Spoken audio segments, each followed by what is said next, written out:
Hello guys, welcome back to my YouTube channel, and I have decided that in today's video I will tell you guys about my experience as an exchange student in Tokyo, because I know a lot of people are looking to do a year abroad in Japan, whether it is as an exchange student or maybe like a working holiday. I obviously can only speak on my experience as an exchange student, as that is the only thing that I have done. But with that being said, let's get right into it.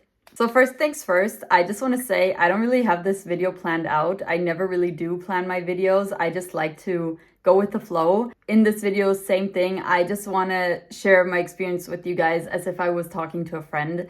And so I want to say first off that that was the best year of my life. Like, going to Japan completely changed me as a person. You learn so many things when you're alone in a new country by yourself, having to deal with problems that you've never had to deal with, and just being on the other side of the planet, which, it was really far away for me, and I had to be far away from my friends, my family. I had to make new friends in a new environment. It wasn't easy, but it was such a fruitful experience, I guess, is what I could say. And I am so happy I did it. I never regretted it one day that I went. I was so happy to have done it and that I was able to experience it. So with that being said, if you are looking to do it and you're not sure if you should apply for an exchange year, take that as your sign to do it, because it will change you as a person in the best way possible, and it will make you learn so many things about yourself, because being in a different country alone forces you to come out of your shell and out of your comfort zone, because you can't rely on your usual environment, your usual people. You have to be brave and do things that you would never do if you were in your usual environment, and it brings out the best version of yourself, if I do say so myself. So for me personally, I went through my university exchange program, and I went to Tokyo Metropolitan University, which is in Western Tokyo more. It's in Hachioji, which is like a district further out. And in Japanese, my university is called Tokyo Toritsu Daigaku. If you do want to look into it, I don't know if you can apply for it just like that, or if you would have to go through a university that has partnered up with it, which probably you would have to do that. That's how I did it. But I would recommend to look into different universities and see which one speaks to you, what are your options, which one is affordable for you, which one looks like it has the program that you would like to participate in. That is also really important in my opinion. I feel like people don't really realize how bad a program can be when you end up at the wrong university, and then you realize, oh shit, like this is not what I wanted and this is not how I imagined it.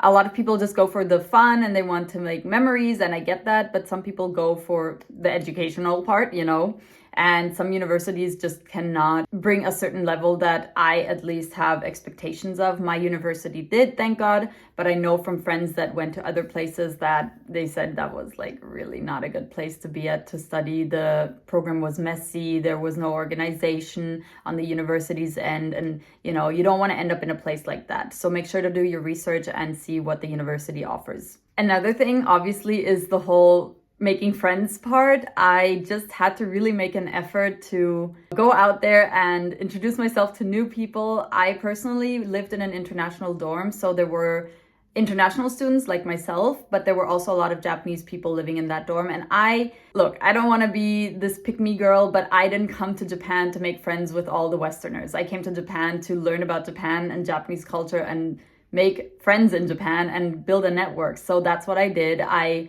went up to all the Japanese people in my dorm and started talking to them and became friends with them. And honestly, I don't think I wasn't liked by the other Westerners. It was just like they knew I wasn't too interested in talking to them. And it's not like I didn't get along. Like when we were in the kitchen all cooking, I was talking to everyone just fine, and I was like doing small talk, and it wasn't like a bad vibe, but everyone knew I was there for a certain purpose. And talking about a certain purpose, I came to Japan prepared. What do I mean with that? I already spoke Japanese when I came to Japan. Like, I made it my mission in university before Japan that I speak Japanese to a very fluent level before I arrived, so I can acclimate very well when I get there, which I was able to do. And that's how I was able to make all these Japanese friends, because I literally had friends in university back home tell me, Timna, I wish I would have started learning Japanese earlier like you did and just put more effort into speaking, because now I don't speak as fluently and it's harder for me to communicate with people. And I get it. Like, when you're learning a new language, you're maybe embarrassed to make mistakes, but I didn't have that. I was just like, you know what? I'm learning an Asian language for the first time in my life.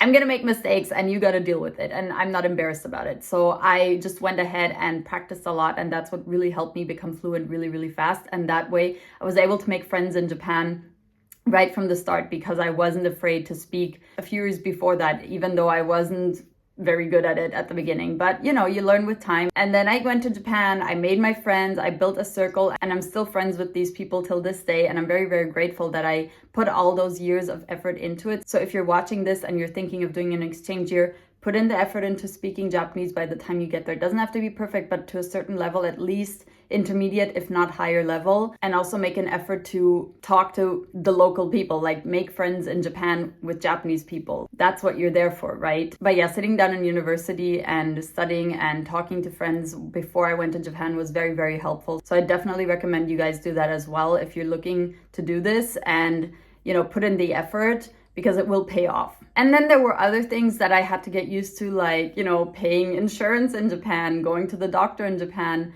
going to the supermarket there. There were these little daily things that I was scared to do at the beginning, because also people were always staring at me, and I was living in Chofu, which is like a bit further to the west of Tokyo, and it's more of a quiet residential area. So people aren't used to seeing foreigners so much there. And it was a little hard for me in the beginning, but you know, you get used to it eventually. And I spoke Japanese, so I was okay.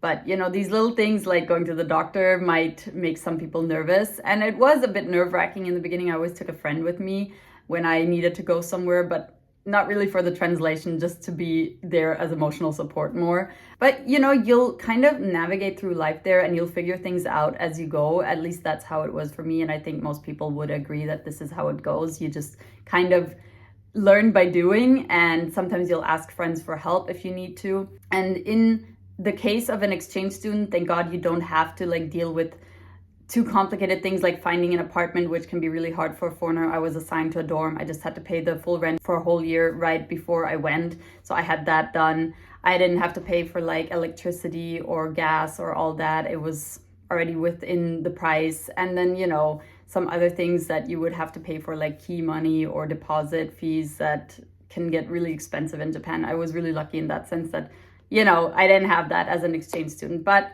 it exists. But this would be a topic for another video. And if you go to Japan, you most likely will be assigned to a dorm. If you aren't, then I would look into dorms if you're a student. I think it's the cheapest and most comfortable version for that kind of exchange year. So yeah, that's another tip I would give you. But with that being said, I think that's all I can think of right now at the top of my head. Like I said, I do these videos kind of like going with the flow style. I don't really prepare a text beforehand. I just kind of talk about my experience and what I can think of in that moment. Let me know if there's any questions you have. Let me know if there's anything else you want me to talk about in the comments, and I can make another video. But with that being said, make sure to like, comment, and subscribe to my channel. I would really appreciate it. We're very close to 100 subscribers, and I'm so excited to, you know, make more content for you guys. It's been a little slow on my end recently because I've been busy, but I'm also trying to come up with original ideas that you guys will enjoy watching. And with that being said, I'll see you in my next one. Ja ne!